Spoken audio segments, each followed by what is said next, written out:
누가복음 16장 8절 한 절 말씀.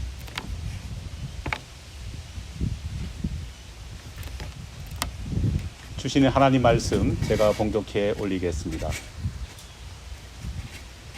주인이 이 옳지 않은 청지기가 이를 지혜 있게 하였으므로 칭찬하였으니 이 세대의 아들들이 자기 세대에 있어서는 빛의 아들들보다 더 지혜로움이니라. 아멘. 몇 주 전 한 기독교 신문에서 정말 심란한 기사 하나를 읽게 되었습니다. 기업인들은 왜 크리스찬 직원들을 싫어하는가? 라는 도발적인 제목이 달린 기사였습니다. 기사 내용이 예수를 믿는다는 것이 어드밴테이지가 되기보다는 오히려 디스어드밴테이지가 되고 있는 현재의 일터의 상황을 기사로 보도하고 있었습니다. 종교에 따른 직장 내 차별은 미국에서 분명 금지되어 있습니다. 하지만 많은 기업주들이 직원이 크리스찬인 것을 좋아하기보다는 싫어한다는 겁니다. 가게 사장님들이 일하는 사람이 교회를 다닌다고 하면은 골치부터 아파한다는 것이 현실입니다. 실제로 지난해 2023년 사단법인 기독교 윤리 실천 운동 본부가 한국 크리스찬들을 향한 사회적인 신뢰도가 어떤지에 대해서 조사를 한 적이 있습니다. 조사 항목 가운데에 사장님들이 교회 다니는 직원을 싫어하는 이유가 뭔지를 물었습니다. 그런데 그 결과가 이랬습니다. 첫 번째로 교회 다니는 사람들은 다른 동료 직원들과 잘 어울리지 못한다라는 이유였습니다. 두 번째로는 월요일만 되면 크리스찬 직원들의 자금 능률이 현저하게 떨어진다라는 불평이었습니다. 마지막으로는 교회 다니는 직원들은 이것저것 요구하는 것이 너무 많다는 겁니다. 특히 교회를 핑계로 요구하는 것이 참 많다, 그렇게 말씀했습니다. 우리가 보통 기대하는 답변은요, 예수 믿는 직원이기에 더 믿을만 합니다. 얼마나 정직한지 모릅니다. 얼마나 건면한지 모릅니다. 예수를 믿는 사람이기에 얼마나 성실한지 모릅니다. 라는 그런 답변을 우리는 기대합니다. 하지만 안타깝게도 많은 사장님들이 예수 믿는 직원에서 이런 모습을 발견하지 못하고 느끼지 못하는 것이 현실입니다. 그렇다면 예수 믿는 사람들이 원래부터 이런 이미지를 가지고 있었을까요? 결코 그렇지 않습니다.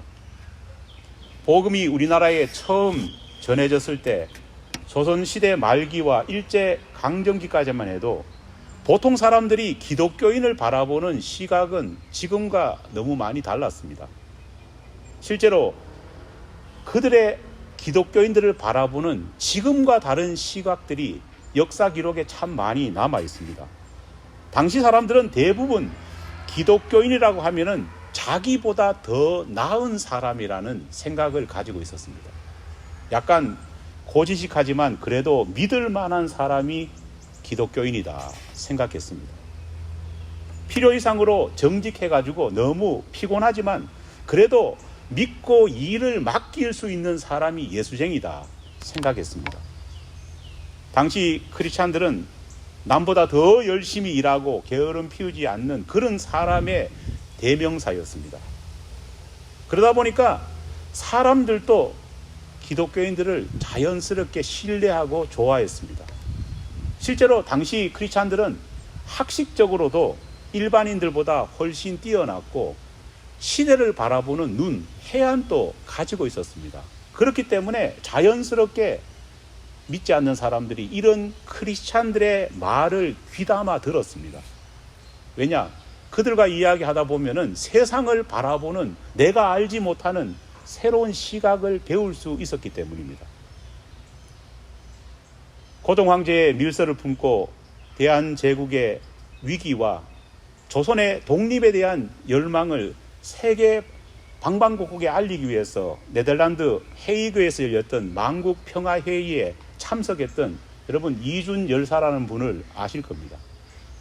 이때 이준 열사의 이 밀사를 파견하는데 크게 주도했던 인물 가운데 한 사람이 박승봉이라고 하는 분이십니다. 안타깝게도 헤이그 밀사는 실패했습니다. 그로 인해서 이준 열사는 자결합니다. 그리고 이를 주도해왔던 이 박승봉 대감도 중앙정부에서 쫓겨나서 서북지방 영변으로 좌천되었습니다.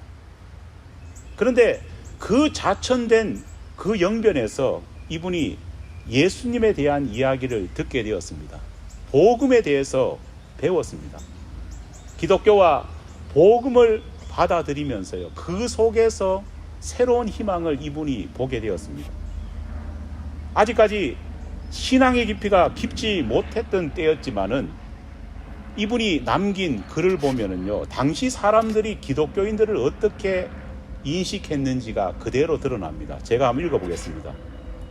기독교가 아니면 나라를 구할 수 없다. 그리고 교회 학교를 세워 백성들을 빨리 깨우쳐야 한다. 부산에서 신의주까지, 서울에서 회령까지 철도가 만들어진다는 소식이 들린다. 정거장마다, 읍촌마다 교회와 학교를 세워야 한다.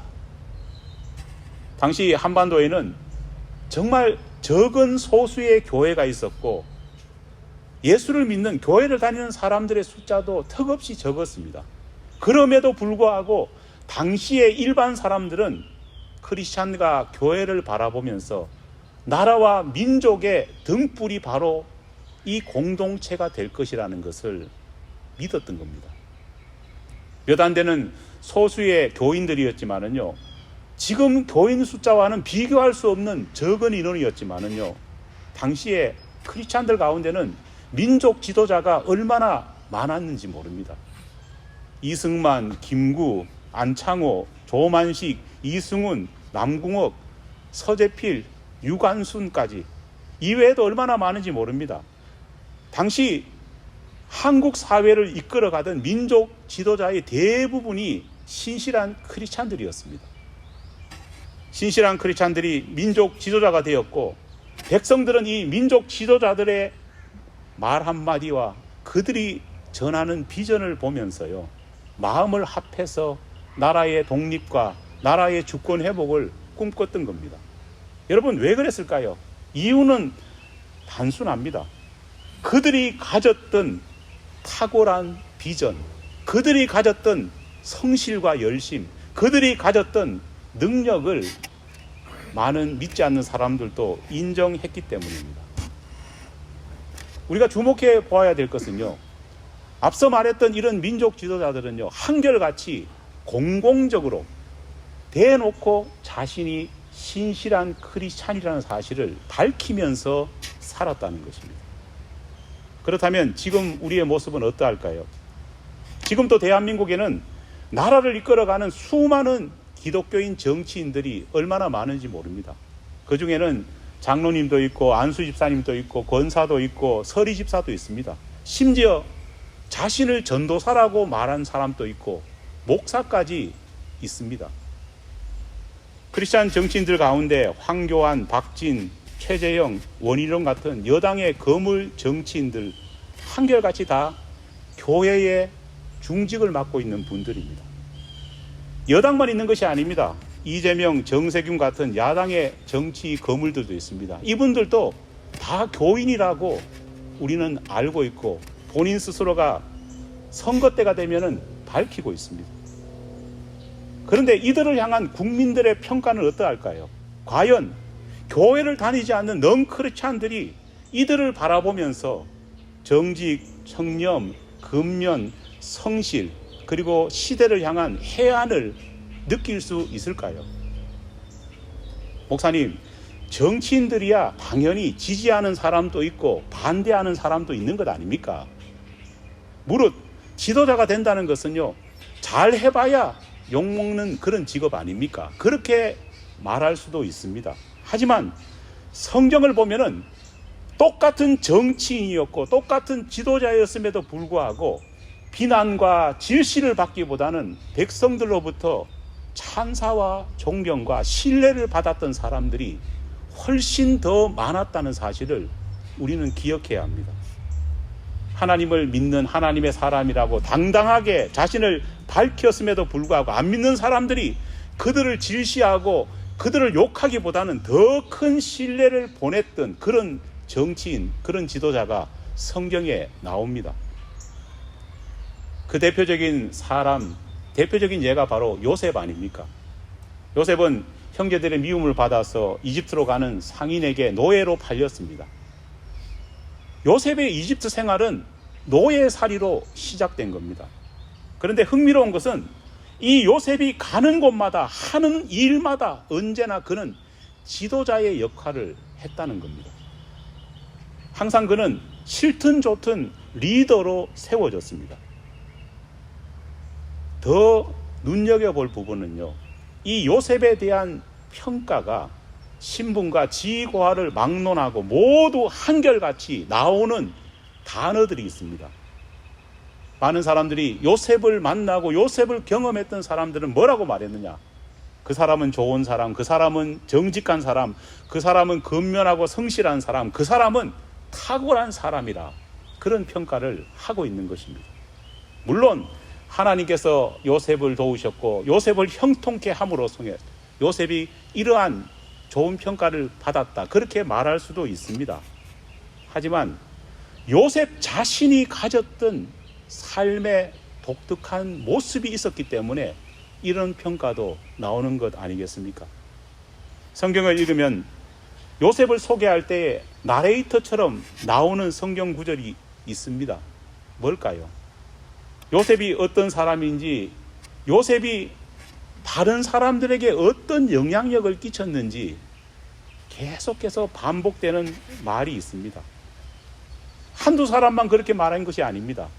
팔레스타인에서 잡혀온 출신성볼도 알 수 없는 이 어린 아이에게 허드렛 일을 처음에 시켰던 보디발 장군은요, 금세 요셉의 성실함과 정직함과 탁월함을 발견했습니다. 그래서 이 보디발 장군은 이 초짜배기 요셉에게 온 집을 관리하는 집사의 역할을 맡기지 않았습니까? 자신의 아내를 제외하고는 그 무엇이라도 다 관리할 수 있게 해주었습니다. 결국은 이 보디발 아내의 모함에 의해서 감옥에 갔지만요, 이 감옥에서도 감옥의 최고 담당자인 간수장이 요셉을 제대로 보아서 그를 지도자로 선택합니다. 투옥된 죄수들을 돌보게 합니다. 한때 이집트의 실세였다가 요셉과 같은 감옥살이하는 처지가 되었던 술 맡은 관원장, 떡 맡은 관원장 역시도 어떻습니까? 요셉에게 사적인 고민을 이야기할 정도로 이 어린 요셉을 신뢰했다는 사실을 우리는 성경을 통해서 볼 수 있습니다. 요셉과 함께 지내는 동안에 하나님을 믿지 않는 이런 사람들도 요셉의 삶의 모습을 통해서 정직, 성실, 근면한 그 모습을 보면서 하나님이 그와 함께 하신다는 것을 깨달았다는 겁니다. 심지어 나중에 요셉이 감옥에서 나온 다음에 이집트의 총리가 되지 않습니까? 그 이집트의 총리를 시켜준 애굽왕 바로는요, 성경 읽어보면은 자신은 하나님을 믿지 않지만 요셉을 바라보면서 하나님을 찬양하고 찬송하는 것을 볼 수 있습니다. 바벨론 포로기 동안에 이스라엘 백성들에게 정신적인 지주 역할을 해준 다니엘도 빼놓을 수 없는 정치인이고 지도자입니다. 그 역시 바벨론의 포로로 잡혀왔습니다. 포로라는 것은 노예나 다를 바 없는 그런 신분이었습니다. 하지만 자신을 잡아왔던 그 바벨론 제국, 그 제국에서도 요셉은 고위직을 차지했습니다.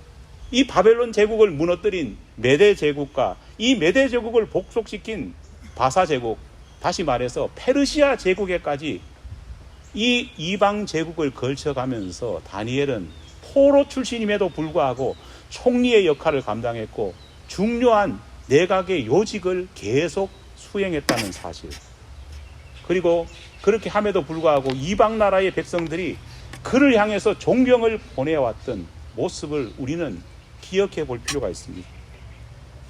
여러분, 인류 역사를 아무리 돌아봐도요, 세계 제국에서 총리 역할과 내각의 수뇌부 역할을 한 인물은 한 사람도 없습니다. 앞선 제국의 총리를 했던 사람이 그 제국을 멸망시킨 다음 제국에서 총리나 요직을 감당한다는 것은요, 이거는 기적이 아니고서는 불가능한 일입니다. 여러분 그렇지 않습니까?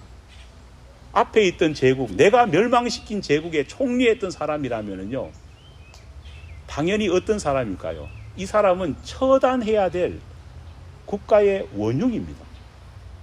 당연히 다니엘이 총리를 했다면요, 다니엘은 제국이 바뀌면요, 제일 먼저 죽여야 합니다. 하지만은 그 다음 제국도 다니엘을 계속 살려주면서 국가의 중요한 요직에 앉힌다는 것. 그것은 다니엘만이 가지고 있는 특별함이 분명히 있었다는 겁니다. 어떻게 그럴 수 있었을까요? 다니엘의 모습을 기록한 성경을 읽어보면요, 한결같이 요셉과 똑 닮아 있다는 것을 우리가 발견할 수 있습니다. 근면, 성실, 정직, 탁월함이라는 단어가 반복되고 있습니다. 요셉과 다니엘은 아무리 힘든 상황 속에서도 단호하게 자신의 믿음을 지켰습니다. 하지만 그것만으로 끝난 것이 아니라 그들은 항상 자신이 맡은 모든 일에 근면하고 성실하고 남보다 더 탁월하게 일 처리를 했다는 사실을 우리는 기억해야 합니다. 로마서 12장 11절 말씀입니다. 부지런하여 게으르지 말고 열심을 품고 어떻게 하라고요? 주를 섬기라. 믿습니까?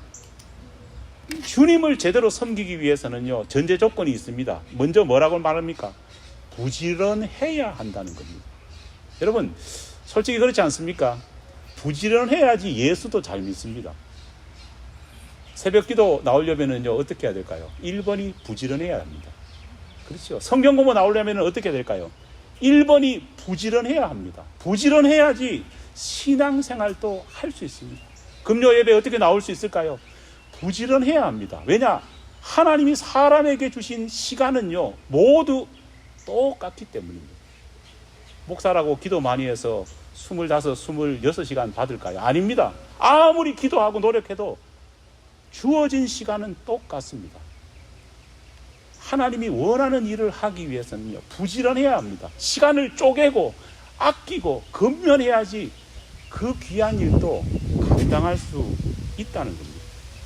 직장생활이 힘들어 교회 일을 할 수 없다, 그런 말은 기독교인이 해서는 안 될 말입니다. 반대로 교회 일이 너무 힘들어서 직장생활 일을 제대로 할 수 없다, 그런 말도 해서는 안 됩니다.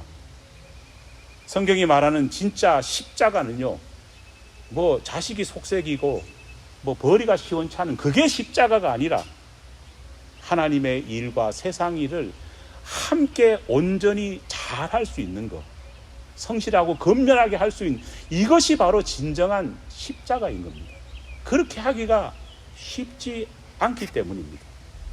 남들처럼 하는 것이 아니라 기독교인들은 남들보다 더 열심히 2배, 3배 성실해야지 하나님이 원하시는 하나님의 일과 사람의 일을 다 할 수 있는 것입니다. 탁월함은 다른 데 있는 것이 아닙니다. 성실함이 곧 탁월함을 만들어내는 것입니다. 열심히 노력하고 열심히 헌신하는 사람을 보면서요, 믿지 않는 사람들은 뭐라고 말할까요? 하나님을 믿는 사람이 달라도 뭔가 다르구만 이야기합니다.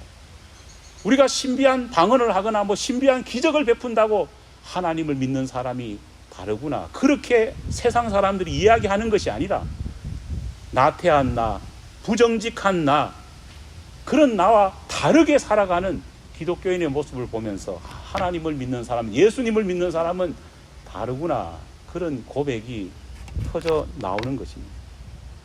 근면, 성실, 탁월함을 통해서 일을 깔끔하게 처리할 때 사람들은 그 모습 속에서 하나님을 볼 수 있는 것입니다. 오늘 본문 말씀은 예수님의 탄식입니다. 주님께서는 우리가 잘 아는 대로 불의한 청지기의 비유를 하신 다음에 바로 오늘 본문 이 말씀을 하십니다. 어떤 말씀을 하고 있습니까? 이 세대의 아들들이 자기 시대에 있어서는 빛의 아들들보다 더 지혜롭다. 여러분, 이게 무슨 말일까요? 세상 사람들이 일 처리하는 게 하나님을 믿는다는 빛의 자녀라고 말하는 소위 예수쟁이들, 하나님을 믿는 사람보다 세상 사람들이 더 일 처리를 어떻게 한다고요? 더 깔끔하게 한다는 말씀입니다. 세상 사람들 칭찬하려고 예수님이 이 말씀을 하셨을까요? 아닙니다. 예수님이 너무너무 답답하셔서 한탄하고 탄식하시면서 제자들과 주님을 믿는 사람들에게 이 말씀을 하는 겁니다.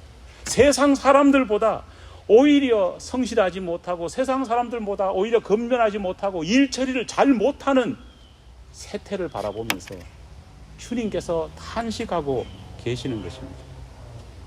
사랑하는 여러분, 하나님을 믿는 우리에게, 예수님을 믿는 우리에게 더 직장에서, 더 세상에서 열심히 성실을 다해 일해야 합니다.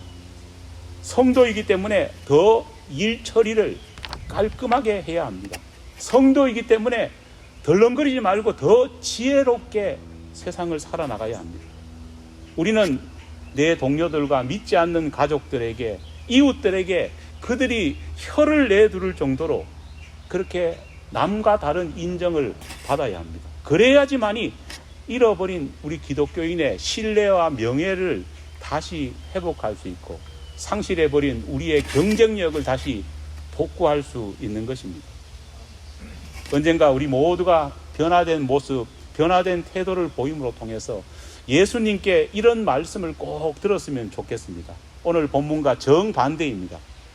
이 세대의 빛의 아들들이 자기 시대에 있어서 세상 사람들보다 더 일 처리하는 것이 지혜롭구나. 이 말을 다시 회복해야 될 줄 믿습니다. 그 시작이 누구부터 시작되어야 될까요? 이 시대의 가정의 가장인 크리스찬 아버지들로부터 시작되어야 합니다. 이 시작이 누구로부터 시작되어야 될까요?